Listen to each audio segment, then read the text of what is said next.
It used to be those bowl games that were all the talk this time of year, and it's just about anything but, especially talking Oklahoma football these days, comings and goings to get to.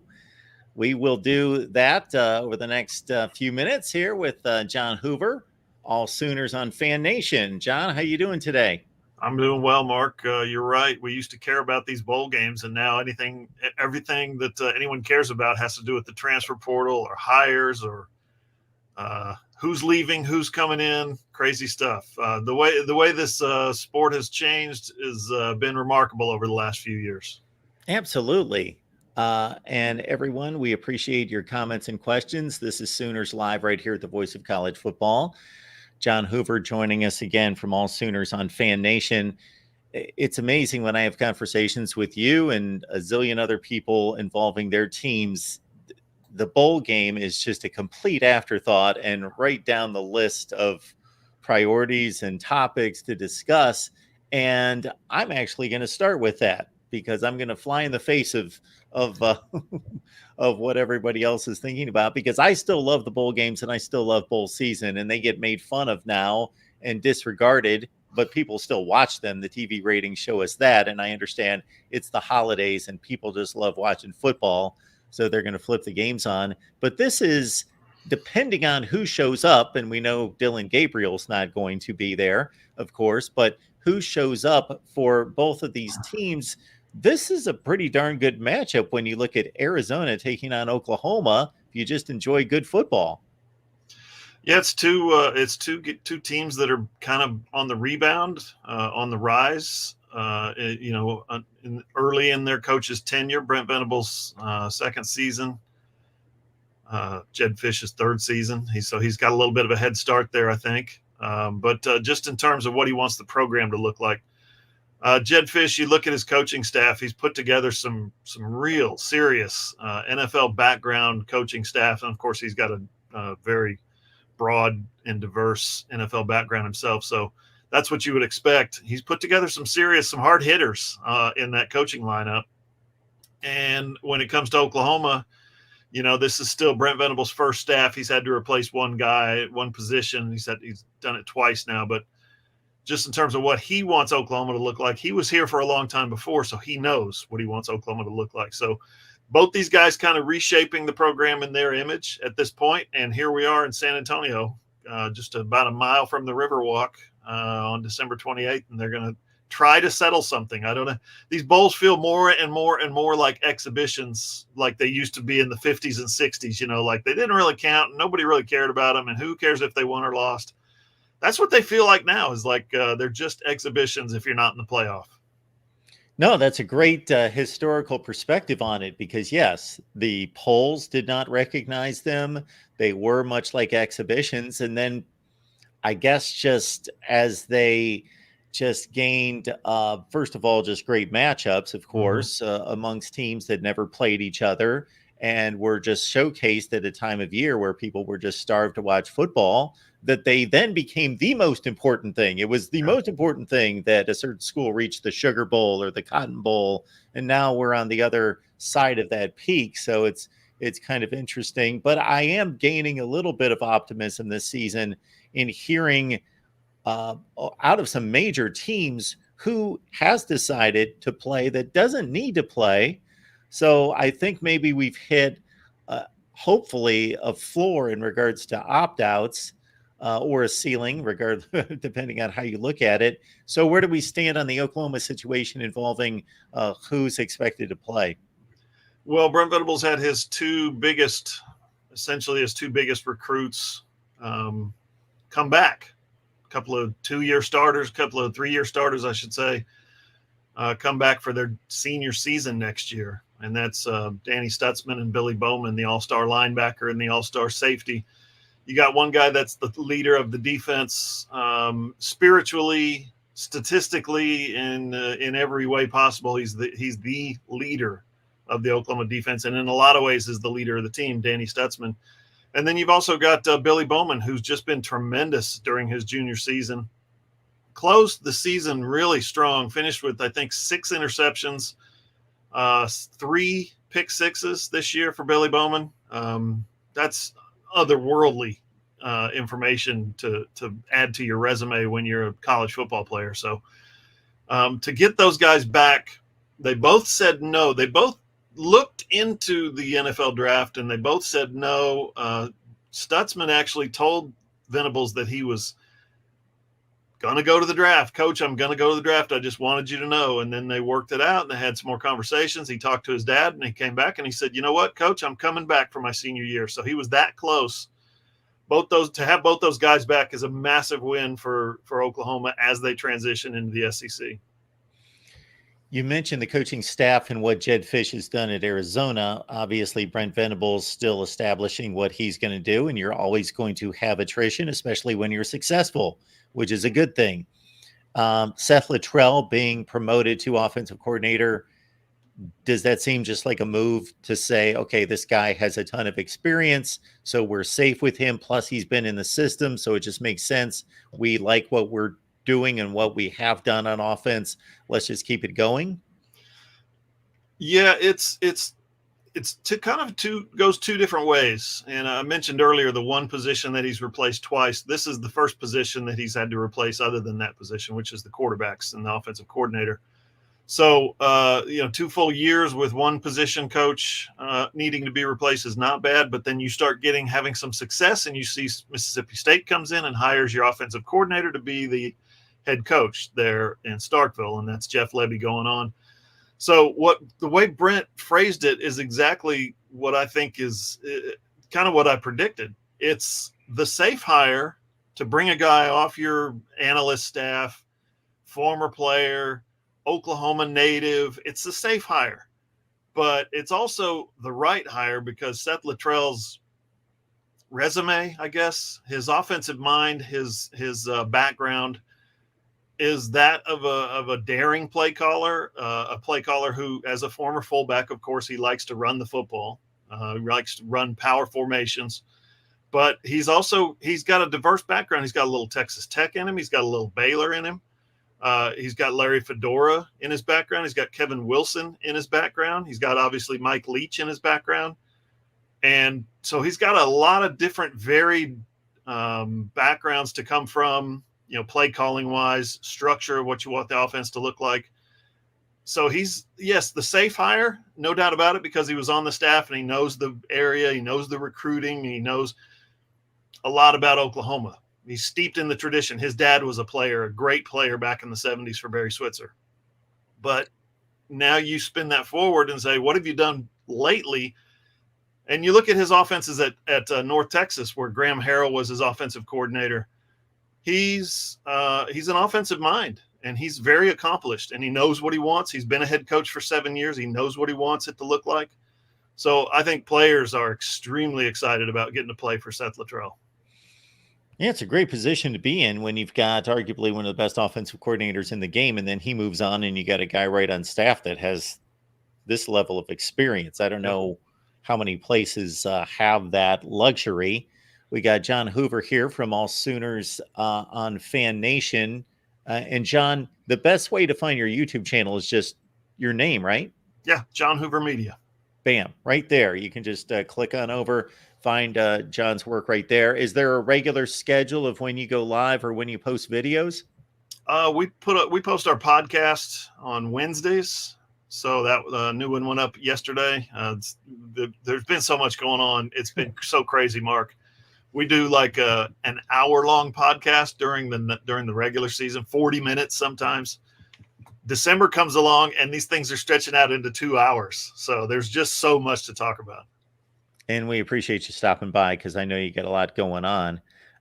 These other additions, the analyst route, you got Jack Lowry, Tennessee, Ty Hatcher coming in from Texas A&M.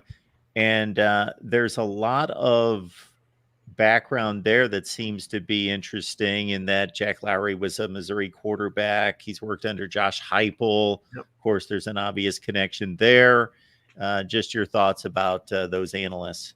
Yeah, when you reach out and talk to people about these guys, they're both extremely young coaches who are just getting their career started. But there's a look back at their playing career, look back at their, as under the coaches that they were playing for, and you start to piece together quotes, old quotes, 3 or 4 year old quotes from coaches who they worked under. And you see them say way back in 2017, way back in 2019, that guy's going to be a coach. That guy has a coach's mind. That guy comes from a coaching family. And here we are in 2023. You see the future has arrived, and they're coaching at Oklahoma. So Ty Hatcher was a quarterback at Samford, where his dad was the head coach. And then Jack Lowry was Drew Lock's backup at Missouri. His offensive coordinator was Heupel. And then he goes to Tennessee. Heupel goes to Tennessee, and who does he bring with him as his assistant quarterbacks coach? Jack Lowry. So I think that's a pretty good recommendation to have both those guys on the staff, and that will help Seth Luttrell in a big way too, because the Oklahoma's assistant quarterbacks coach went with Jeff Lebby to Mississippi State, and so these guys come in, and there was some concern about from the Oklahoma fan base about Seth Luttrell, head coach, offensive coordinator. He's been focused as a position coach on tight ends and fullbacks, running backs at Texas Tech, right? And he's never coached quarterbacks. We can't have a coach in here who's never coached quarterbacks be our quarterbacks coach. Well, that's why you bring in these assistant coaches and these GAs to help you with the coaching. Folks, as you can see on the banner there, Oklahoma Sooners Live, number 141. So we've done this for almost 3 years, at least once a week, typically once a week. And guys like John here, we bring on as guests to keep this rolling. So here's the deal. We're on an Oklahoma channel right now that is no longer ours. So that belongs to SG1 Sports. You can watch us here, but we would like for you to watch us. We've got an SEC channel that we just launched. We're simulcasting right there. We've got a Big 12 channel that will go away in regards to Oklahoma, obviously. So we're simulcasting. So please subscribe. Check out the SEC channel. We've got a lot of great stuff. We talk to tons of SEC folks there every week. All right. Before we get to the additions, John, man, this running back room got hit. Tyree Walker's a guy that when everybody else was breaking down around him, he turned out to be the workhorse for a large portion of the season. So he's decided to move on. Marcus Major, Dalen Smothers, who obviously hasn't accomplished much in college, but had a big billing coming in to the college ranks from high school. The emergence of Gavin Sawchuk had that much of an impact for those guys to scatter? Yeah, I think so. Taylor Tatum, the number 1 ranked running back in the country in high school right now, he's also coming in. Xavier Robinson, who's just 6'2", 220, he averages 9 or 10 yards a carry in high school there at Carl Albert High School, like 16, 17-time state champs, Carl Albert, just up the road from the University of Oklahoma. So he's committed to Oklahoma for 2024.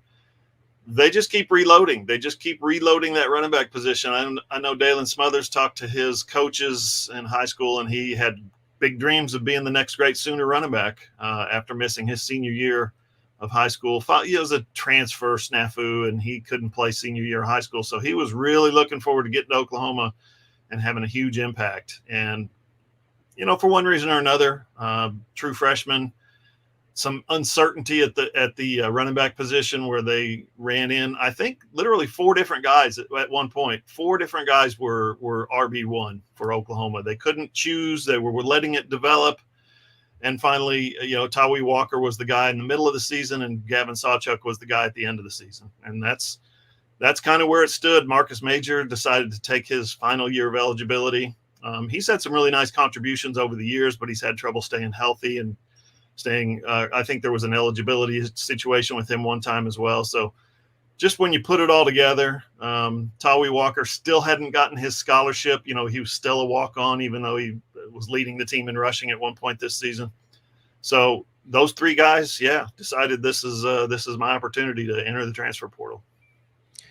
I'm seeing 4 pretty major additions here. You got a running back, Samuel Martin, played at Tennessee Martin. We can certainly consider level of play there, but over 1,300 yards, 6.2 per carry, 11 touchdowns. Spencer Brown, an offensive lineman from Michigan State. The cornerback from San Diego State, Des Malone, who's been a 2-year starter, at 47 tackles this past year.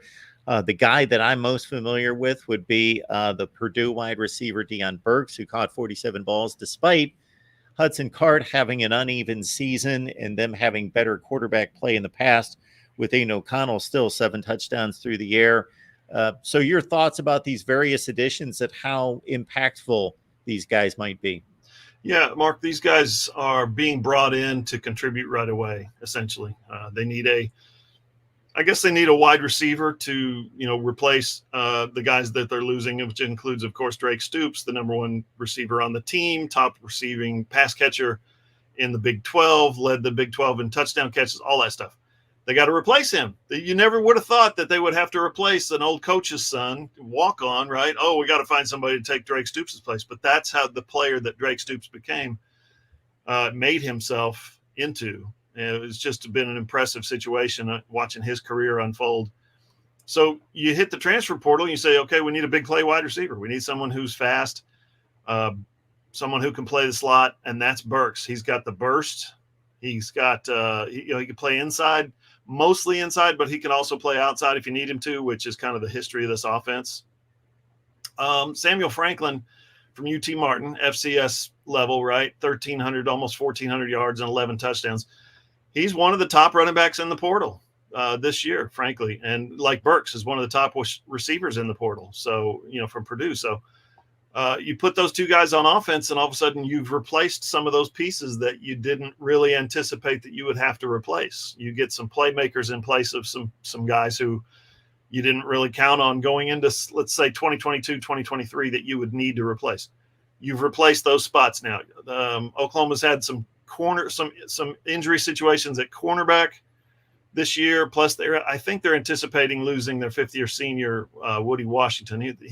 Woody started parts of 4 seasons, so I think he's expected to go to the NFL. So Des Malone's going to come in, 2-time All-Mountain West honorable mention guy. He's going to come in and have an impact there. 6'2", 200. He's built. We'll see how it plays out, but he's built right now like a SEC cornerback. I think that's huge. And then, you're losing the transfer. You're losing your left tackle, right? Walter Rouse, the transfer from Stanford. He's graduating, basically. He's finally, his college eligibility is done. So you need somebody to come in and be your left tackle. I think they like the guy they've got, Jacob Sexton, who got some experience as a true freshman, got some experience as a redshirt freshman this year. He's going to play the left tackle. So they're bringing in Spencer Brown, a 2-year starter at Michigan State, to play right tackle. So you're immediately filling those holes that you lost of guys that you needed to replace. And if you look at the 13 or so guys that have entered the transfer portal, there's really only 4 or 5 to this point who you look at and say, Oklahoma really could have used that guy. And in 2024, Oklahoma really could have used him coming back in 2024. One guy was a starter. One guy was a former starter. One guy was previously a starter on the offensive line. And then, of course, the walk-on Tawee Walker. So you're missing some guys that you wish you had back that went to the portal, but you're replacing every one of those guys with impact players. John Hoover joining us from All Sooners on Fan Nation. Join John right here on YouTube as well. Just John E. Hoover. Bam, it's right there. And you can just click on that, type that in the search bar. You can be there in seconds with tons of Oklahoma football coverage, the very best. That's why we knock on John's door on a regular basis. I get him on here as much as I possibly can, even though he's got a zillion things going on. So, John, we appreciate it. One last thing about National Signing Day, just any particular trends out there, targets, any drama that could be anticipated, or is this class pretty well fortified? Well, they're expecting a commitment from an offensive lineman out of Tampa on Friday. I won't steal anybody's thunder, but they're expecting another commitment coming up Friday. The guys that they brought in, talked to Brent Venables before I guess he was in San Antonio when he did his last Alamo Bowl press conference. They want to bring in 27 high school players total. They've done the number. They've massaged the numbers and done the math, right? 27 high school players. 20 of those are going to be mid-year guys, January enrollees, and 20. I think the total count is going to be, the total count is going to be somewhere between 35 and 37 new scholarship players. So 20 or so, 27 in the high school ranks, about 10 or 12 in the transfer portal. That's what Oklahoma's counting on come signing day in January to kind of restock this roster. And that's the thing that I was talking on the podcast yesterday, Mark, was Brent Venables is happy because the 42 that he replaced last year is only 37 this year. 37 new guys this year. And that's a number he's pleased with, so that's where we're at in college football. Exactly. Is a third of your roster to even 40% of your roster. If you're not, Deion Sanders at Colorado, right? That's a decent number, is a third to 25% minimum, 40%. If you're Deion, you go and get 60, 70 guys. But if you're just a regular old player, a program that's just trying to restock at some positions, you're going to need 40 people. That's crazy, man. It really is crazy, and I've got a few suggestions on how to not remedy that, but make it a little bit more palatable and still provide these athletes with the opportunities and the freedom that they should have. People get all upset about that, but hey, we can all go to school wherever we want or go pursue an income and a job wherever we want. And they should not be denied that in any such way. But I think there could be a few other things in play, tampering and others that could be addressed to a certain extent would be nice. And then just finally about this class, does it seem to be hitting the mark from a talent standpoint, from a positional needs standpoint? Is it going to be a class? Of course, who knows? The booms and the busts we'll know in 2 or 3 years. But in regards to it looking like an Oklahoma football class that's going to be playing in the SEC. Well, let's address the booms and the busts first, because let's just get it out of the way. It's going to happen. You're going to have your guys who come in and hit, and you're going to have your guys that never show up, never do anything. I was counting up some numbers from Caleb Williams' 2021 freshman season, right? I spent part of the summer of 2020 in Norman interviewing a bunch of Caleb. What he did, I don't know if you remember, the Sooner Summit, they called it, right? The Sooner Summit. It was something that Caleb and his dad did, organized an unofficial visit on campus, not technically on campus. It was at a local hotel, but they all convened at the campus. It was about 20 guys, and they called it the Sooner Summit, and it was a big deal. And I looked at the roster just yesterday or day before. There's 4 guys left on this team from that freshman class. 4. And there are 2 JUCOs, or 2 transfers, 1 transfer, 1 JUCO, in addition to those 4. So out of a class of 27 guys, you had 6 who finished their career at Oklahoma.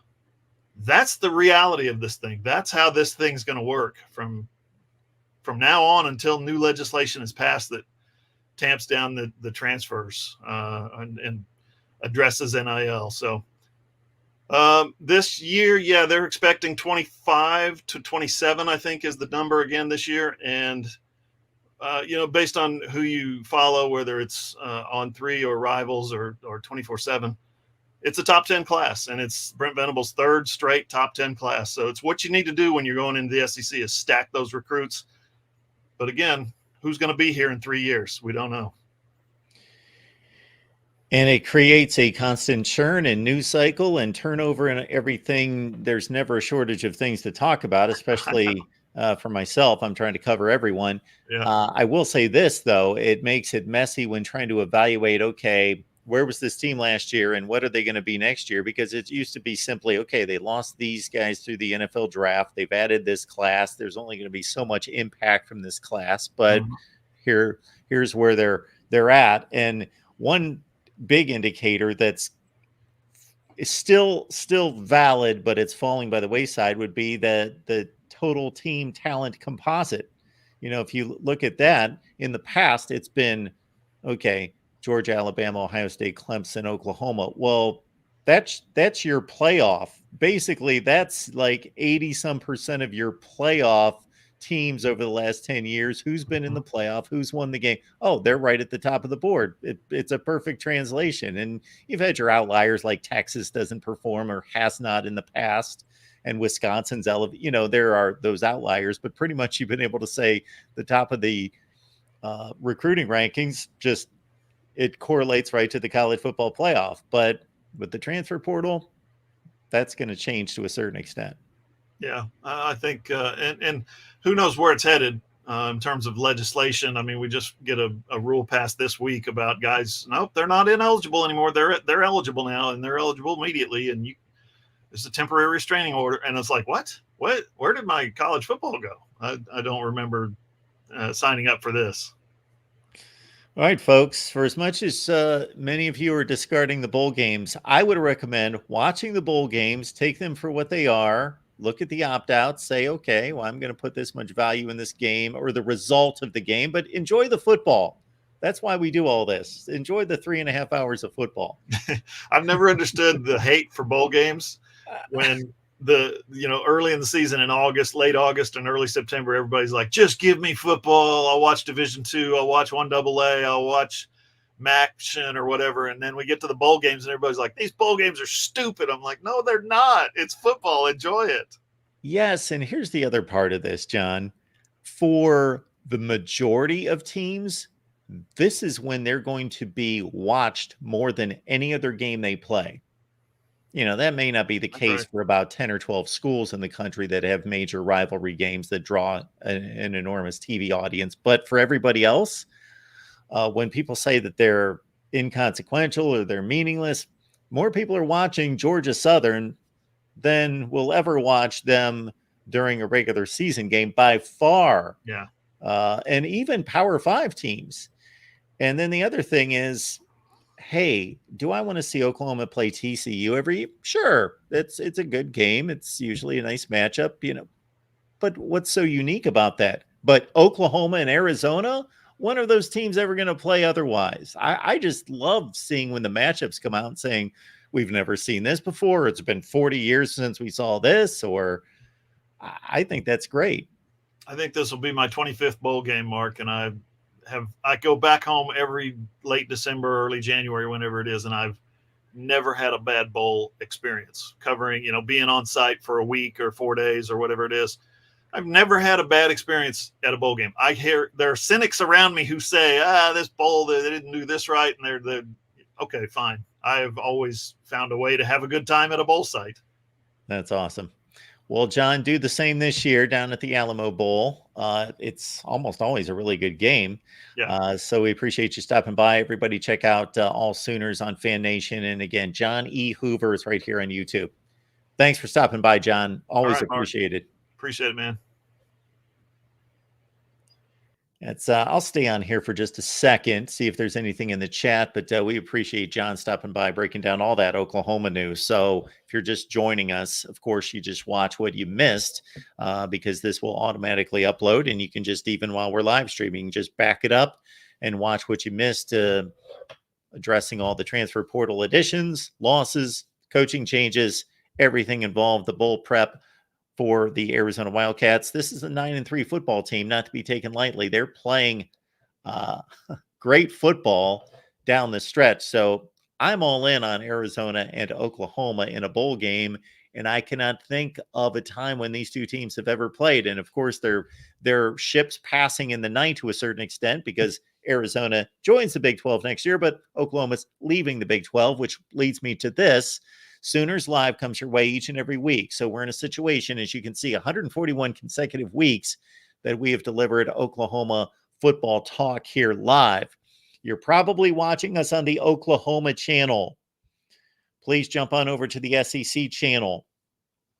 We will simulcast an R today, this being Thursday, on both the Big 12 channel and the SEC channel. For obvious reasons, we will stop simulcasting on the Big 12 channel, and we would love the audience for you guys to check us out on the SEC channel, everything else that we've got involved, and start to get into the habit of watching Oklahoma Sooners Live over on the SEC channel. Meanwhile, we are certainly thankful for the folks at SG1 Sports. Chris does a great job. We appreciate him for allowing us to continue the broadcast here each week. But we've got the SEC channel, and I will provide that right now because we know sometimes things are difficult to find on YouTube.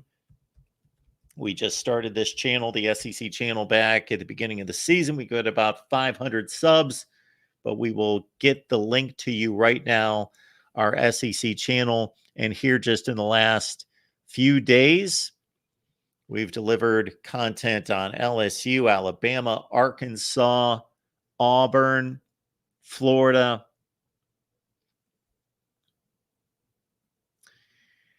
and others. And so here we go. Sorry for the delay, but we will get you the link here. Check out our SEC channel. And here's the link.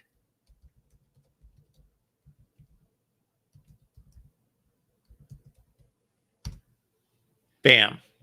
So please grab that in the chat. Head on over to the SEC channel. And again, whether you want to check out the rest of the SEC content that we've got, or you're just interested in OU football talk, of course, we're transitioning to the SEC. Therefore, we are delivering our show on the SEC channel. So please join us there. All right, folks, thanks for stopping by again. For those of you just jumping on, we just had a great conversation with John Hoover about everything going on with Oklahoma football, National Signing Day in a week, coaching changes, of course, additions to the staff, Seth Luttrell promoted to offensive coordinator. Great breakdown from John on the transfer portal losses and additions. Next show here at the Voice of College Football. Got tons of records going on this afternoon involving the bowl games on a Saturday, Michigan football. But our next live is at 6 p.m. Eastern time over on the main channel. Join us live. We're going to go through our postseason awards and anything you want to talk about concerning college football, National Signing Day, bowl games, transfer portal humming. I'm sure there are probably some news items that have already hit the transfer portal today. Speaking of which, hey, why don't we just check it out real quick? It's right here. I make this a usual stop about, every couple hours to see what's in the transfer portal. I go to 247 Sports. Breaking news, Notre Dame gets a commitment from South Carolina kicker Mitch Jeter.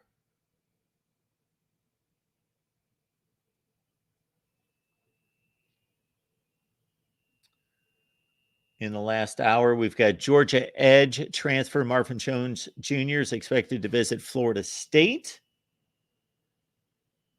We've got several schools interested in edge rusher Tyler Barron from Tennessee, including Ole Miss. He's got an official visit there.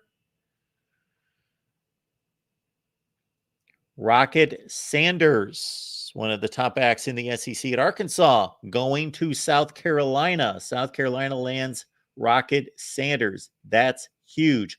Also, this one, MJ Morris, the NC State transfer quarterback, dual threat guy, has posted some impressive games in college football, committed to Maryland. That just happened in the last 12 to 15 hours. All right, some good stuff there. All right, folks, appreciate you being here again. SEC channel, the links in the chat. Please join us there for OU Sooners Live and everything involving the SEC. We will see you at 6 p.m. Eastern time tonight. Give me a call over on the main channel. We talk college football, 6 p.m. Eastern time, right here at the Voice of College Football. Any other comments coming in?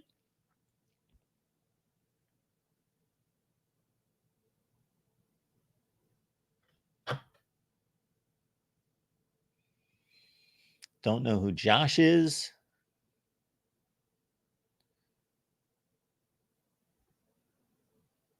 Chris loves the bowl games. Bishop Frank, thank you so much for that. Hall of Fame family, big salute. And again, yes, love the bowl games.